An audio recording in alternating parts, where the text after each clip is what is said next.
Hey there folks, I am the Mighty Plantain. Thanks for checking out this video. It is Thursday, March 4th of 2021. So we are actually now on day 3 of the vacation beers. I only made it through 5 of them yesterday. This is all for those of you who are keeping track because I'll probably post them individually and in order, but we'll see. So we made it through 5 last night. That's kind of a shameful showing, but like I said, we're treating this as a marathon thing, and some of those were pretty high ABV, and I didn't prep or plan to take an entire night to go through them. So with 11 left, maybe I can get through them by the end of the weekend and get started posting.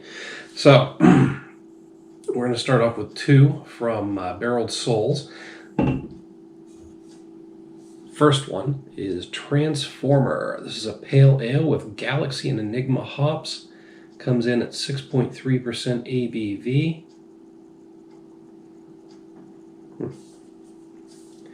And there is no IBU listing on this, so as with some of the others, if I do find an IBU listing, I'll post it in the comments.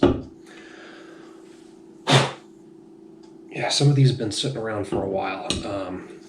Well, they've all been sitting around for quite a while, but some of them have been in and out of the fridge. Others have got dust and some hair on them. That one's foaming right up out of the can. Oh, wow.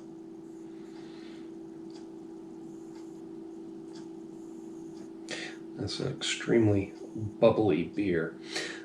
Now, one thing I really like about Barreled Souls, now they're out of Saco, Maine, and pretty much everything they do, actually everything they do, does at least see the inside of a barrel for a little while.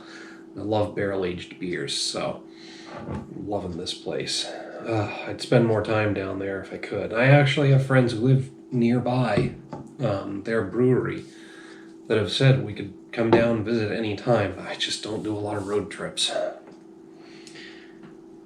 Might have to change that up at some point, but damn, that's not going down anytime soon, is it?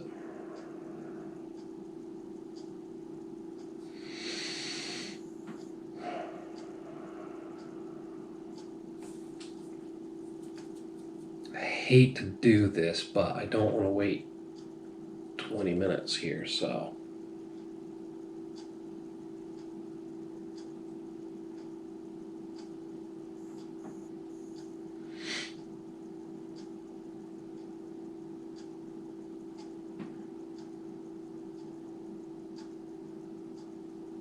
that's doing the trick. I'm going to go rinse this off while we wait for that to come down.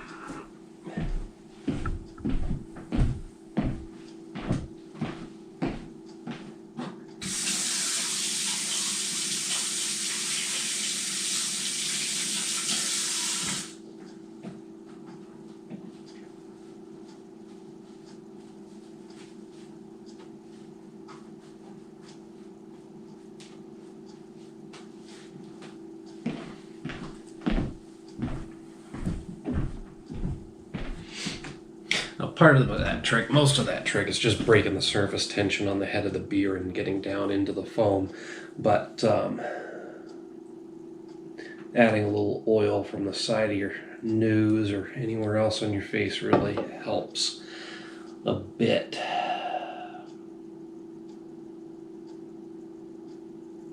All right, I'm going to let the rest of that settle naturally. We'll just fill it as we go from here. But yeah, 6.3% ABV, pale ale with Galaxy and Enigma. Not much else on it. So let's take a look at the color. Ooh, there are a lot of bubbles coming up underneath from under there. And that almost looks like a lemon juice. It's got a very, very pale yellow color. And it does start getting darker up here where there's more beer and less light's able to penetrate. But wow, I mean, it looks very, very pale yellow, basically like lemon juice. And there's still a lot of bubbles. And I've seen this on a couple of beers recently, but they're not necessarily coming up from the nucleation point on the bottom of the glass. They're actually coming from other bubbles that got trapped against the side of the glass providing a different nucleation point. Starting to wonder about my camera angle. I'm going to have to double check that.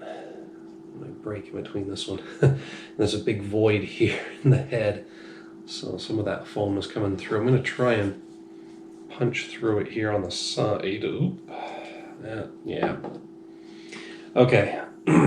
We're just going to deal with it as is here. So Transformer. I'm curious as to what the name might signify. They usually have some kind of name, some little story or reasoning behind the name on these beers, but it's not listed on the cans. Well, maybe it's at a little bit of an angle. We'll have to mess with that afterwards.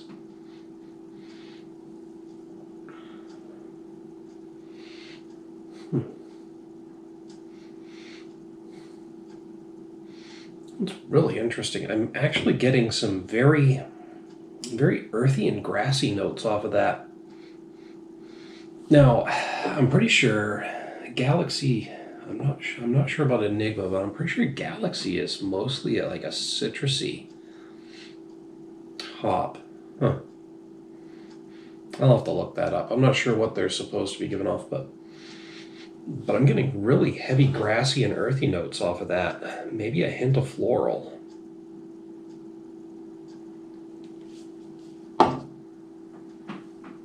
Yeah, and I overdid it again.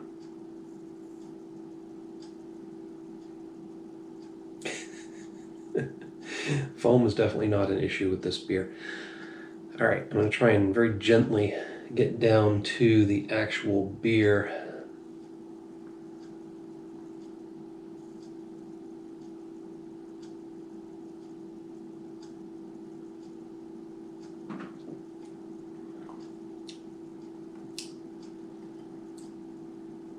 It's got a nice light mouthfeel to it.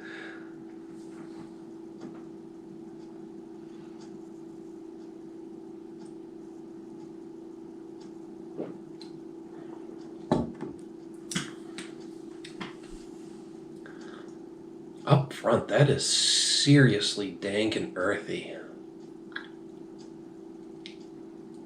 Huh. Very interesting.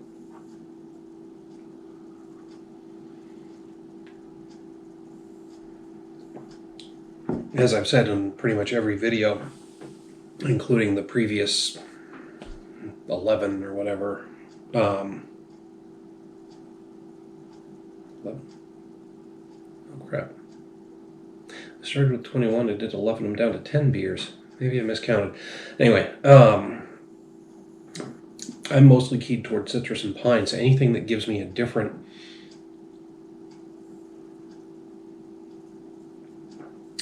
flavor profile is very, very welcome and gets my attention. Whew, pardon. Yeah, seriously dank and earthy notes in that. And I did see some chunks, so there may have been some live yeast culture in there, because at the bottom of the can it did have some little chunks come out.